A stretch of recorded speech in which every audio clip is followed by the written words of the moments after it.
Bonjour et bienvenue sur la cuisine de Linoucha, j'espère que vous allez bien les amis. Aujourd'hui je partage avec vous une idée d'un 2 en 1. On va préparer un risotto au poulet champignons et en même temps nous allons préparer également une soupe veloutée sans crème, crémeuse aux champignons et découvrons les étapes ensemble.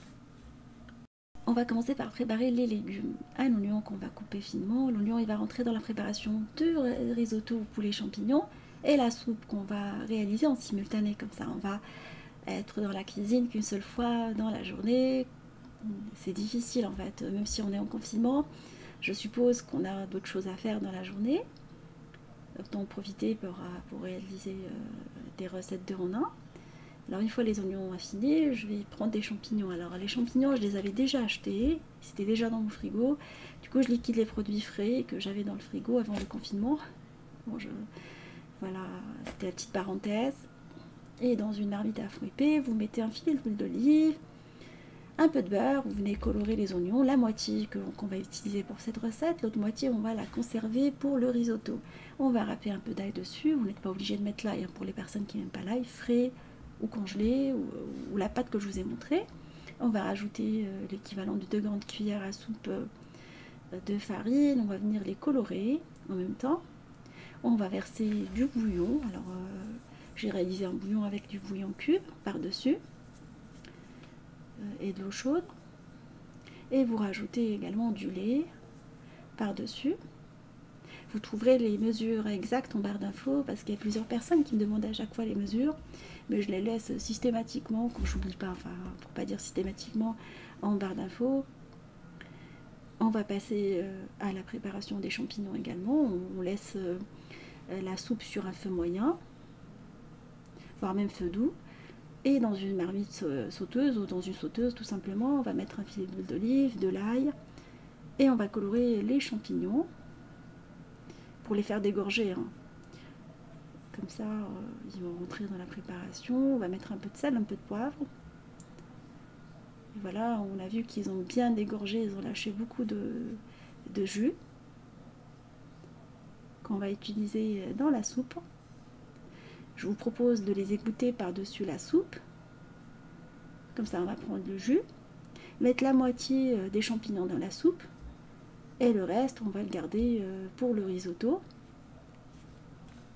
On va laisser la soupe sur un feu moyen, cuire tranquillement, en la remuant de temps en temps, à couvert. Il est essentiel de la remuer au risque qu'elle n'accroche pendant la cuisson. Voilà ce que je fais. Nous allons laisser la soupe cuire à feu moyen pendant une vingtaine de minutes en remuant de temps en temps et on va passer à la préparation du risotto. On va faire colorer dans de la matière grasse. Alors je mets un mélange d'huile d'olive et beurre dans une marmite à fond épais. On va commencer par faire colorer les oignons. Ça c'est très important de faire colorer les oignons avant. Après coloration, 2 minutes, on rajoute des morceaux de poulet. Alors vous pouvez vous en passer du poulet hein, si vous voulez le faire d'une version végétarienne. Après coloration du poulet, vous rajoutez par la suite le riz spécial risotto dans la même casserole et laissez cuire quelques instants en remuant de temps en temps. Je dirais même bien, le riz doit devenir translucide et s'imprégner du beurre. Ça c'est une étape primordiale.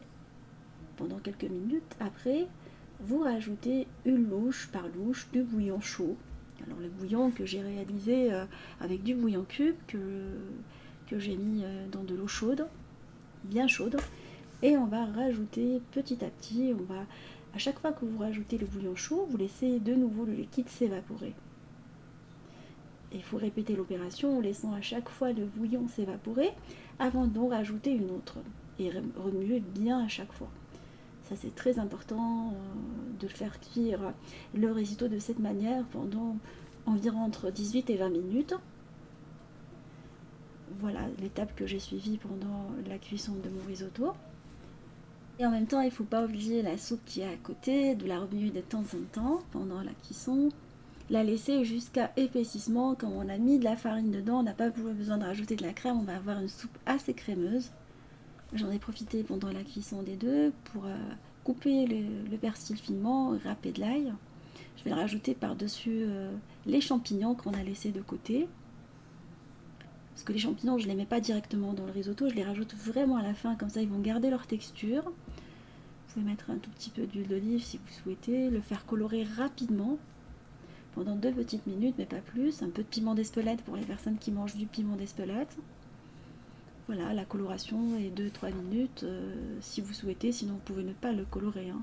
Le rajouter vraiment à la fin, rectifier l'assaisonnement si nécessaire.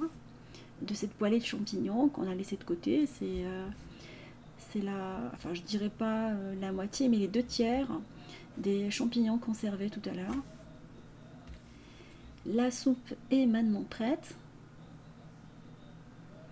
Voilà, on a un épaississement de la soupe, c'est qu'elle est vraiment prête. Et le risotto, on arrive vraiment à la fin. Quand on arrive à la dernière bouche, on rajoute du parmesan. Voilà, on éteint le feu, il faut éteindre le feu à cette étape-là. Et le couvrir pendant 5 minutes. Une fois que vous rajoutez le parmesan, vous le laissez de côté en remuant.